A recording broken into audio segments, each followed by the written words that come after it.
I felt just to share something of what our church family went through in this process. And in doing that, I want to also ask the parents from Shofar Cape Town South, you guys are more than welcome to join in. If if the Holy Spirit reminds you of something or something that you would like to share, please jump in. Because there were so many dynamic moments that it's going to be really hard for me to do it in 20 minutes, because it was a 9-month, Belinda and myself sat last night, just got all the timelines straight, and we figured out that for 9 months, which is interesting, for 9 months, God walked the journey with us with regards to Kids Church. Now, it's interesting, like I say, that it's 9 months. We only realized that last night. But when Belinda and myself got called or sent to Shofar Cape Town South, we came from a congregation in Shofar Secunda.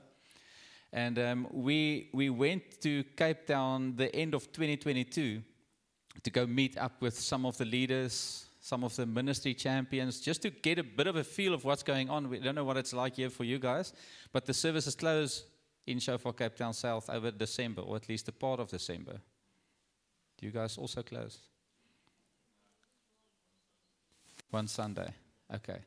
So we knew that when we got to Cape Town, we don't know anyone. We don't have a house to stay in yet. We are a family of 6 people. And Kenny, which is the one who just tagged me in here, they told me, okay, well, we are on holiday in December. You guys can come stay in our house. So all of our stuff was in storage, and we stayed in Kenny's house. And they were supposed to come back early January or close to the 1st of January, and we didn't have a place to stay yet. That's part of another day's testimony. So we met up with who was at the time the Kids Church leaders of Shofar Cape Town South, Jeanette and Susan. Susan's not here. Zoe is actually Susan's daughter. We met up with them, and now it's the new pastors coming. They don't really know us. We don't really know them. And we could see there's a bit of an uncertainty of what's going on. But the word that we got sent with was, go be a family, go comfort, go love. What we didn't know was the impact that it had of this beautiful church family that had no leaders for close to 8, 9 months also. Was it longer, guys? More or less.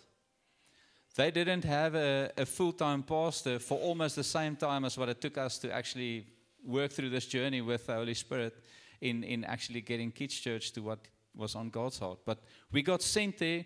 We sat down with Jeanette and Susan, and they said, guys, we are tired. We were supposed to go on a sabbatical. We've been serving for so many years. We just can't, because there's not enough volunteers. We don't know what's going on. We're willing to go on, especially with you guys coming. We don't want to just drop you. You guys can imagine new pastors coming. All the serving team just hold on for the last 2-3 months. Let them just get their feet, and then, we can do whatever we're supposed to do, whether it's move or rest or go somewhere else or whatever. And we've had some of that.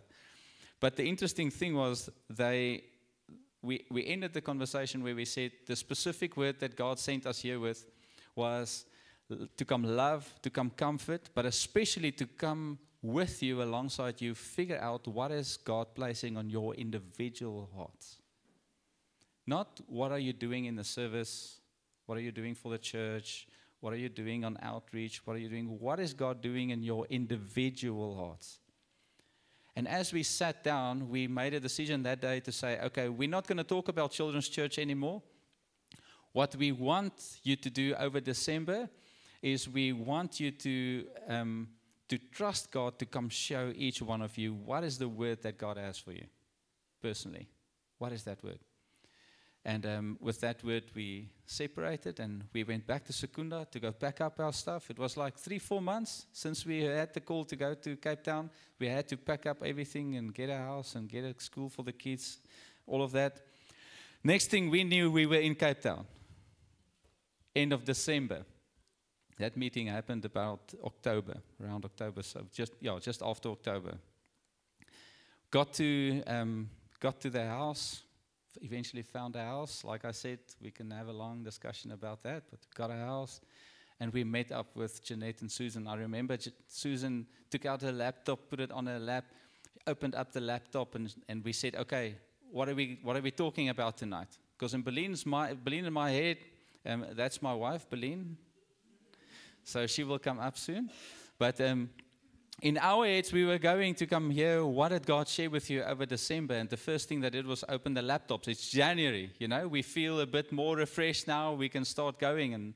And Susan started with, we can do this lesson. And Jeanette said, yes, and I will do that time and that time. And we said, okay, guys, just wait for a moment. We left each other saying that you guys must hear what is God sharing with you individually, not for Kids Church. Like, what is He sharing with you as individuals? And we remember it was actually so unique. Susan, you would actually enjoy so much to hear the story from her. She just sat on the couch. Jeanette and Susan were sitting next to each other, and she just closed the laptop on her lap. Bah. And she said, nothing. We don't have a word. And I'm like, okay, no word for Kids Church, no word for yourself, no word. No, God's been speaking to us about ourselves. Okay, what did God share? We shared all of that, testified about that. The next moment we said, okay, so what about Kids Church? Like, there's nothing for Kids Church. We don't know. We don't know what to do with Kids Church. And Pauline and myself looked at each other, and we just felt something that the Holy Spirit dropped in our hearts, and we told them, then we close Kids Church. And Jeanette said, okay, while we close Kids Church, I will just look after the kids while you guys figure out, for this Sunday. Because now there's already plans for this Sunday. We're like, no, we close Kids Church. And she's like, okay, but now, and Susan said, okay, now what do we do with the lessons and all that? And we're like, we just stop it. Stop Kids Church. Go on with what God shared with you.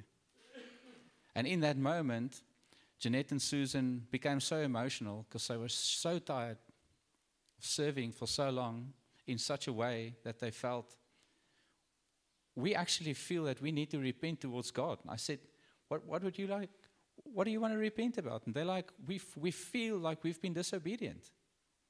I'm like, well, that's not what I meant. Do you feel like I'm saying you were disobedient? That's not what it's like. No, I just felt in my heart. God said, I've been shifting this thing for a long time, and we've not heard it. We've not felt it. We were so busy in the working that we completely missed what God was busy with in our lives. And Jeanette got down on her knees. She's here. You can go ask her afterwards, which is so phenomenal that she's from Ceres. And I mean, this is like a complete loop. But anyway, she got down on her knees, prayed to God. We released them from Children's Church. We gave them their last cookie or whatever we had, Romany cream, and then they left the cups, thankfully. But then they were out the door. And I remember our kids were already in bed, and Belina and myself got back into the house, and we went to go sit down on the same chairs. And we realized, okay, we just got here. And before we had the opportunity to say anything to anyone, we just closed Kids Church. So we looked on the roster, and we saw Kenny and Fia is on the serving team for Sunday. And we're like, okay, that will be an easy call because Kenny, I mean, we've got to know each other a bit. So I called him and put him on the loudspeaker and said, Kenny, we just want to let you know there's no Kids Church Sunday. And he's like, oh, okay. So what are we doing? Like, kids are in the service. Sent a WhatsApp out to everyone. Pack picnic blankets for your kids. Bring a snack. And we're going to have kids in the service. Now, here's the part where if we could break up into small groups now and you could ask all of these parents what that was like, you are probably going to hear many different stories from all of them because that escalated and brought so many things up in our church family at the time. And the interesting thing is what we had from the Holy Spirit was, I am focusing in on each individual, affirming callings all over again. And I want them not to think about many things unless they are sure that I was calling them for that. But I needed them to remember that I called them by name first. I didn't call them just to go work. I didn't call them to go do stuff for me. I called them to know me. And from that can happen many things. But this is what we're focusing on now, which is quite amazing. So the first service happens. Everyone comes. There's an excitement. It's new. Everyone likes it. It's a bit of a surprise. Ne? And what I know? And chaotic. Yes, but everyone knows. You know, it's a kids service. And then the second service. And then the third service. And then the fourth service. And before we knew it, there were so many experiences about this new, not only pastors, but this new services that we are currently having. Because parenting styles differ. Okay? So some people's children have to sit down and, you know, maybe grew up in a more traditional church. You got, like me, pinched if you look too fast to the right or to the left, you know. And for some reason, my parents decided to sit in the middle or close to the front always. So they are always there sitting somewhere where they can see and everyone can see you moving. I don't know whether they got some kick out of pinching me in church, but that was happening quite frequently. So we had all these dynamics, and the children were in the church, and we didn't ask the children to sit with their parents. We asked the children to sit in front. So they would typically, like this morning, be sitting on picnic blankets with their snacks here in front, which left us preaching to adapt our way of preaching. We had to speak different. And we had to involve them. Whenever you made an invitation for the Holy Spirit to work, you had to include them. Whenever you made an invitation for God to minister through worship, you had to include them. Because if you don't, they make their own game. For them, the service stops. If they are not part of what's going on, the service for them is finished and it's just playtime. So we adapted almost everything. We had to change everything. But mostly as parents, the word that we felt, and here's the interesting thing, you know, when we hear a word like in Timothy where God says like an overseer or an elder or whatever, your household has to be in order, and from that will flow a proper ministry. We make that link almost everywhere except when we are not full-time appointed by the church. And what we felt God say is in a very similar way as to what we have to focus on our household, disciple our children well, and from that will flow any type of ministry or any type of proper obedience. We felt that God was saying we needed as parents to come back to that.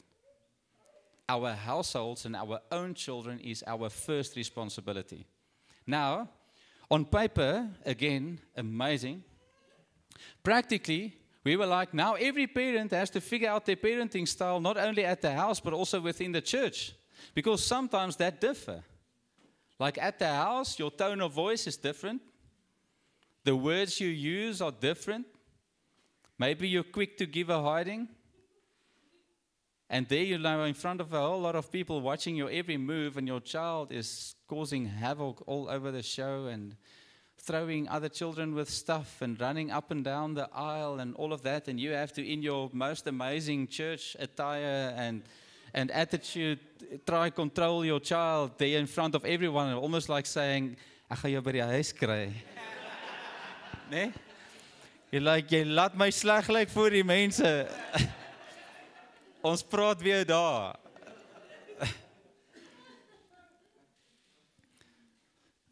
It's interesting. I just want to get my sequence right here. We ended up realizing that, okay, although there's a proper word from God, everyone believes that word, everyone loves that word, everyone loves God, they know what their roles are. This is not easy, and that not easy part gets translated for everyone in a different way. When you talk to the person next to you, before you say, we know this is what God said, the first thing you say is, it's really confusing with the children there. It's really hard with the noise. It's really hard with all the chaos. It's really hard. Not thinking about the fact that maybe for the first time ever your child can see you worship. Not thinking about that for the first time ever your child can see you obeying what the Holy Spirit says in the moment. And it's obviously not a blanket statement. It's different to some. For example, we have a lot of students in our congregation. We are very close to UCT. And one of the students after the service, when we spoke about this, came to me and said, you know, I never saw dads so involved in their own children's lives. Ever. Not even from a spiritual perspective, from a tangible, emotional, just being there for their children. I've never seen that. I've never seen how a child can just walk up to their parents, because my children would then walk up to me, stand with me while I preach, or they'd come ask me a question while we preach. And it happened to all of us, that they would come and say, and we said, that's you being a parent and that's your child being a child. We can't differentiate now. We need to be real about this. They've never seen that. So for everyone it made a difference, but there was a different translation that came from that whole experience. And we realized around this sounds now like it was for a hectically long time, but by the 19th of February 2023, we knew there's so many opinions going out from this that we will have to bring it together, and we will have to treat it within a church context. And for those of you that would like to see that, that was actually shared on the 19th of February 2023. Now, we lasted until that time before we had to have a unified conversation with the whole church family, so that we cannot have division happen and people feeling, well, we're just going to go to a different church where there's a kids' church, without really hearing and receiving what God said. So I'm going to go a bit quicker now. Yes.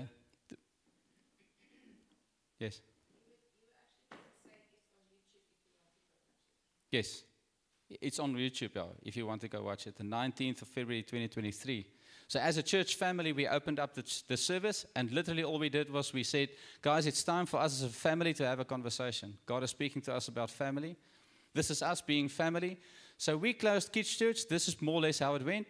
And I'm going to open the floor now for any one of you to ask any questions in front of everyone. And we actually had a discussion where people came up. Alzan, where's Alzan? Alzan came up. There's Alzan. You don't have to come up now. I see her face going like, I wasn't prepared. So Alzan came up. She came and shared. Jackie came up. She shared. There was so many amazing stuff that the Holy Spirit did that morning, but still it was hard, because the first parenting meeting after that, we shared a whole lot of stuff. And I want to touch on some of it. Derek and Beryl came. Do you guys know them? Ever seen them? So Derek and Beryl came to come visit us. They didn't preach. They just came to visit us. After the service, she comes to me and she tells me the following words. She said, Henny, when you made the invitation for a word to be shared, you specifically said it has to be a member of this church family. And I'm not a member of this church family, and I'm also not a member of Shofar, because they are part of the advisory board, right? But I have this word. I don't know what it means. I don't know if it even resonates with you, but listen to the words. She said, when you invited anyone with the word to come, I didn't have a release, but now I have. This is the word.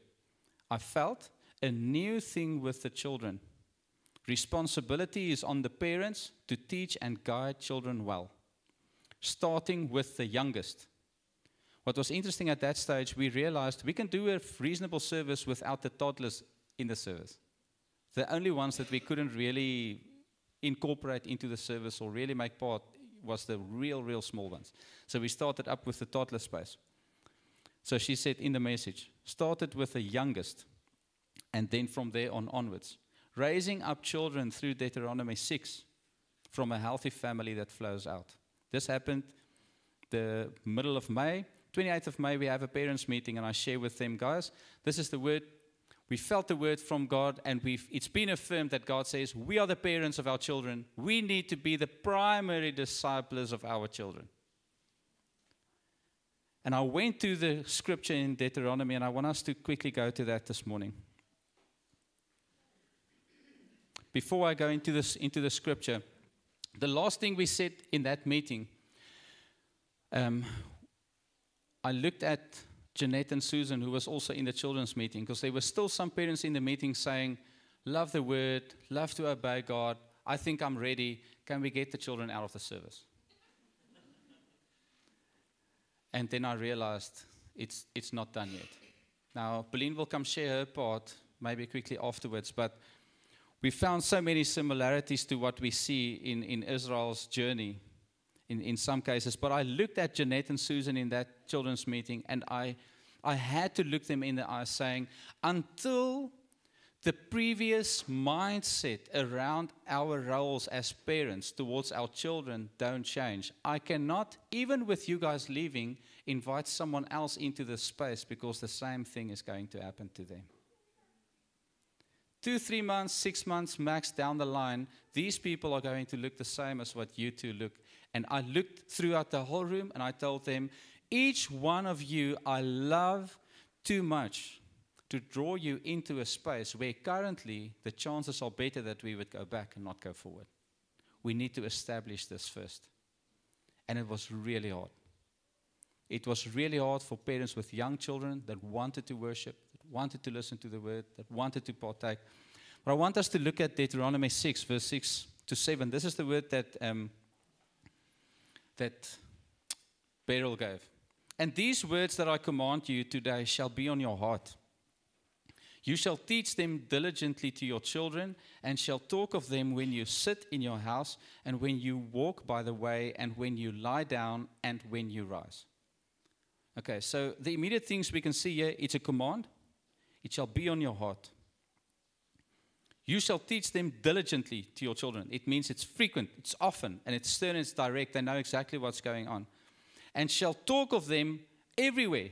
Look at that. When you sit in your house, when you walk by the way, when you lie down, and when you rise. It has to be on your lips the whole day, every day. You teach them to your children.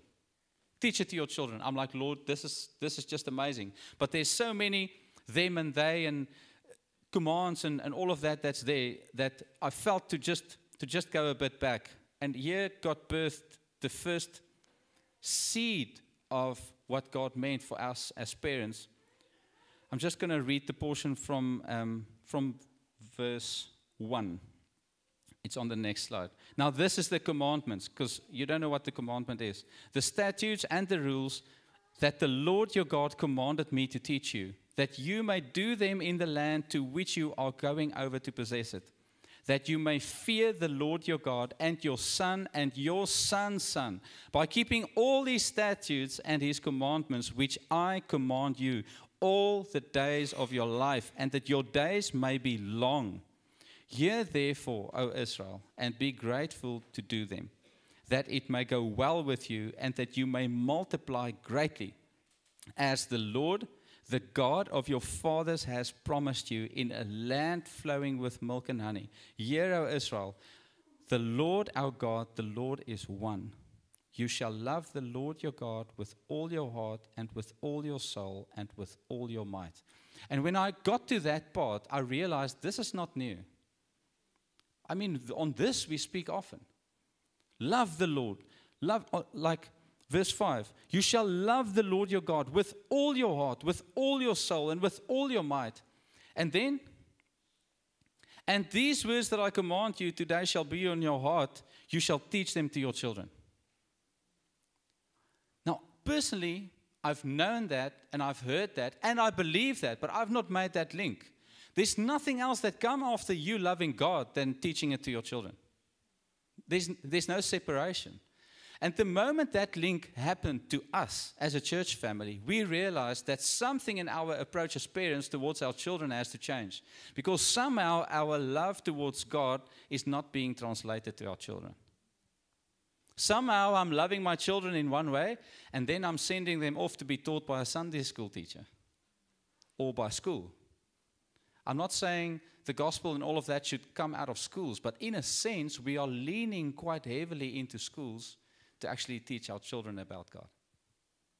Where in Scripture, we find it is the responsibility of the parent. Now, we had to talk through much hurt with regards to this, because if we didn't have an example, we first need to experience that father love from God, that motherly love from the Holy Spirit, in order to actually translate that to our children. We didn't have a reference. After we shared this, we realized that if I really love God and I obey Him, something of this has to translate into our children. And I have to make it work, and I have to be the primary discipler of my children. And then we started having different phone calls. Then people and parents started calling me saying, Henny, I realize now that I'm not discipling my child at all. I'm keeping them alive. I'm getting them through their homework. I'm making sure they get to bed on time. I'm making sure they get up from bed at the right time. I make sure their food are packed and whatever. But I'm not discipling them. I cannot remember the last time that I actually spoke about God to my child.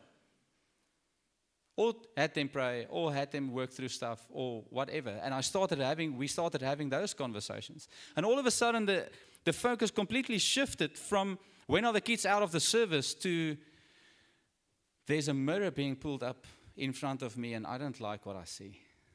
And that wasn't only for the church family, that was for all of us. For Beline and myself, for our parents in our church family, for our children. All of a sudden, when my children asked me certain questions, I started listening differently. Like, where in the past they would say, this Mikey was not nice, or daai een het nie brood gehad nie, or whatever, and you just like, ag, jou pak 'n extra broodjie môre in, weet? Just play with a different Mikey. All of a sudden, the lens just got shifted, and we started listening to what is God busy with in our children's lives, so we can start coming alongside them and disciple them aligned with our relationship with God.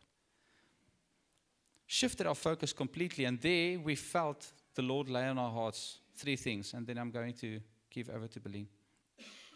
The first thing, as parents, it's our responsibility to disciple our children.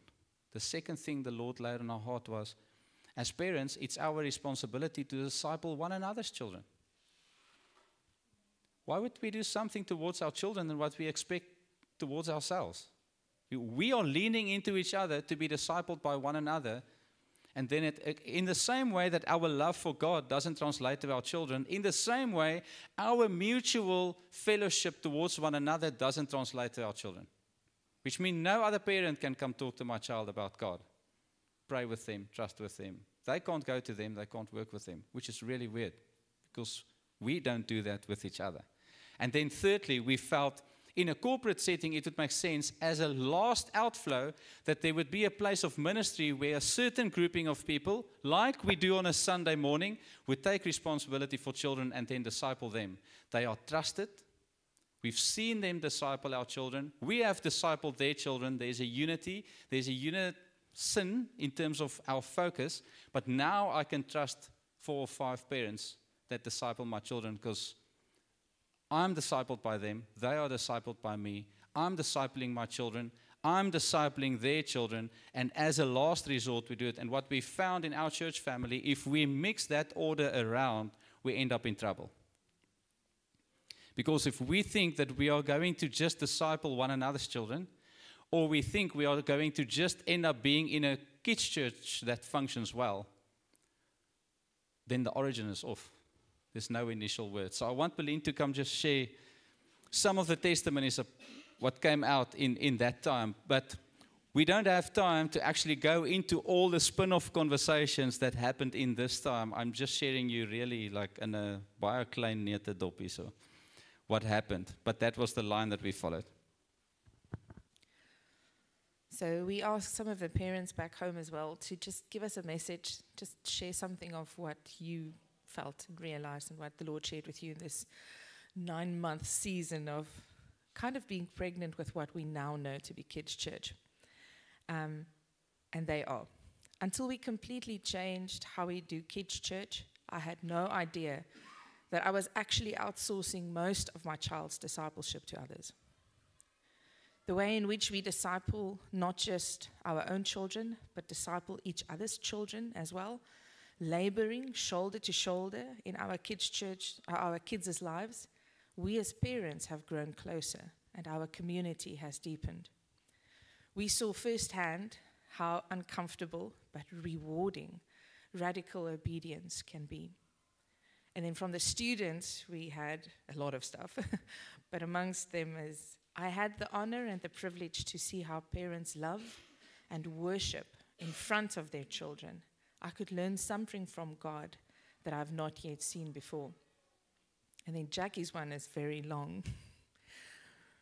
So she said, and I think this sums up a lot of the season for most of us. She said, time and time again, I have heard of kids' church ministers complaining of the lack of volunteers, or even just the lack of thought towards the kids' ministry in general, where it literally becomes a drop-off babysitting facility with overstretched, overwhelmed kids' church facilitators who care so much yet can't go on anymore due to reaching full capacity.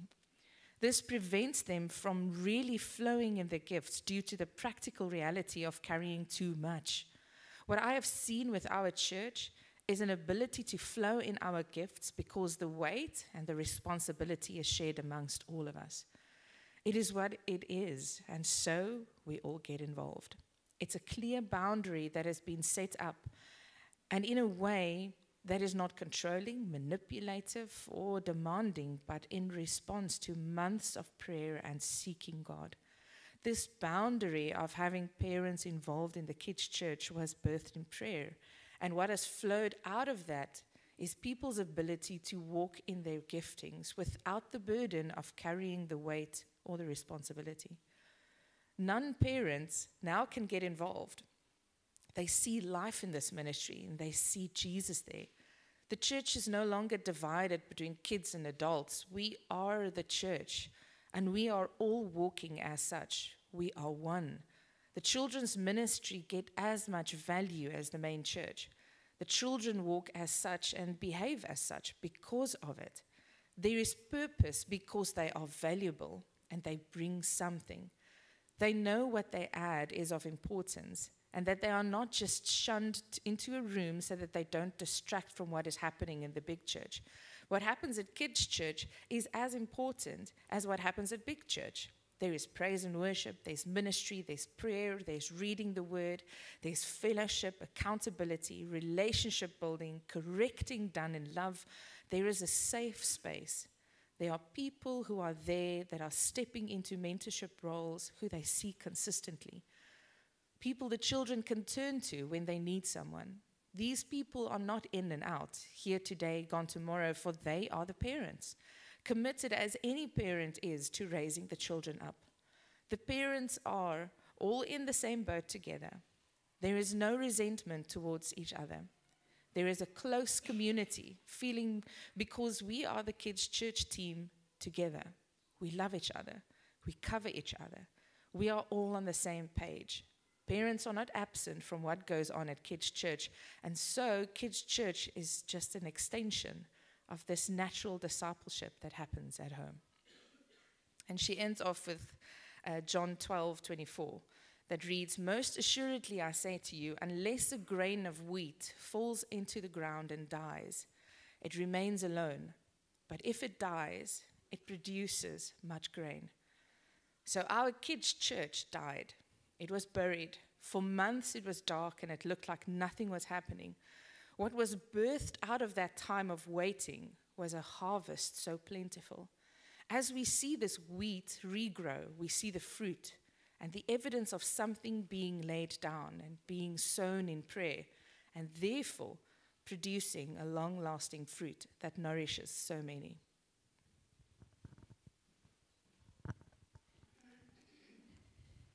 So for us, it's about kids' church because that is what we were sent here with. We were sent here with the children specifically to come reach out, to come love you guys, to come be with you. But it wasn't about kids' church. Kids' church was the way that God reminded us we need to be busy with loving Him. And we need to obey Him. And as an outflow of that, we are going to see a certain response in those that's around us. Now, I don't know what it looks like here.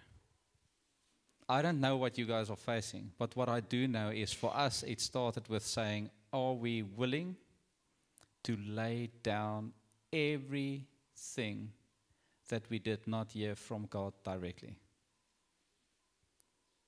Or have we become so used to find our security and our comfort ministry in such a way, although it's one of the weirdest ways to go and try and find security in, because there's always something happening. We still do that. We find a way to find our security and our comfort in something we do. And as a church and as a church family, and especially as parents, we've heard this word over and over and being confronted in us over and over and over. What I'm standing with in my hands, that's taking the majority of my time and my effort, is this from God? Have I heard it from Him? Is He empowering it? I remember in that first meeting, there were so many questions that we had with Susan and Jeanette, and there was a time when I asked them, we've been in ministry for long enough to have seen that when God calls you into a certain direction, then all of a sudden things starts working out. There's a bit of an outflow of stuff that's busy happening. It's not smooth sailing always, but you are very aware of the fact that God is in this. And there's so many questions that I'm really concerned of whether God is in this or not, which was the weirdest thing, because children's church for us, like for many, was part of the core things. Some churches even use it as a marketing strategy. Just cater for the children and you'll get the parents. And I don't necessarily have a principal issue with that. The question is just, what do we do with the children we have? And what do we do with the parents we have? And our question this morning, simply for us, it was children's church. For you, it might be something else. But I would like us to just take a moment, if you'd be willing, and just close your eyes just there where you are. And I'm just going to pray for us and trust the Holy Spirit that He would reveal something in us of what we are standing in our hands with. Maybe you need to put something down. Maybe you've been called for a few weeks already, having to raise your hand and say, hey, God is speaking to me about something, but you've not found the courage yet. Holy Spirit, I pray that in this moment you would come in the loving, comforting way that only you can work, and reveal to us, Lord, what am I sitting with in my hands? Lord, I pray that as you bring these things, you reveal these things in us, that we'd be courageous, Lord, in saying, Lord, if this is not from you, then take it. Lord, we pray for a boldness and a courage over this church family this morning. Would you please grant us this grace, Lord, to lay down and to pick up? While our eyes are closed, I just sometimes feel the sense that, prophetically we can sometimes just put something down. If you feel like almost with your hands just indicating, I'm putting this down. I'm seeing this in my hands and I'm putting this down. I'm just going to give a few moments. Just lay it down there where you are.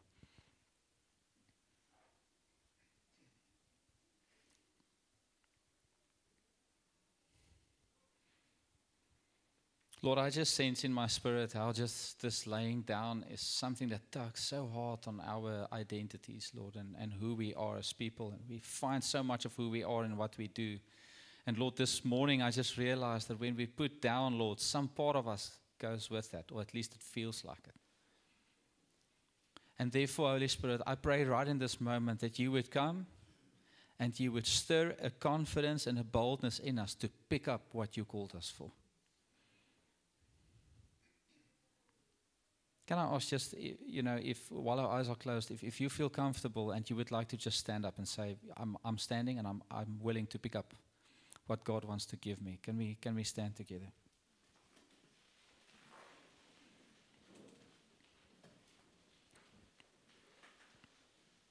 Lord, I thank you that right in this moment, as we have laid certain things down, almost in a sense just still in a sense of remorse or a sense of sadness about what I need to let go. Lord, I pray that as we just rest in you, you would open our eyes to see you, Jesus. Holy Spirit, I pray that in this moment you would work something in our hearts that just stirs a faith and a confidence to obey you. Lord, to love you with all our hearts, with all our thoughts, with everything that we have, every gift, every skill, every piece of energy that we have. Lord, I pray that you would stir something in us of your Spirit to just pursue you. Lord, I pray that when we look down at our hands again, we would see what you hand us. What you've given and granted and blessed us with, all these beautiful gifts that's in this room. Lord, I know this church family is going into a time of freedom, being healed, being restored, and being ministered to by Andre, and so many amazing things that's coming, Lord. I pray that this would just be the start of it, Lord. We pray that from here, Lord, there would be a freedom to just respond in boldness to you and in courage, Lord. Just look to you and just respond to you with courage and boldness and faith, Lord. I pray your blessing over this beautiful church family. Lord, we thank you and we honor you for the way that they've received us. Thank you for what you're busy with in the leadership here, in the church family here, and all the volunteers and the parents and the children. Lord, we thank you so much that you come and you don't miss anyone. You stir in the hearts of every single one their part in this beautiful church family. Lord, we honor you.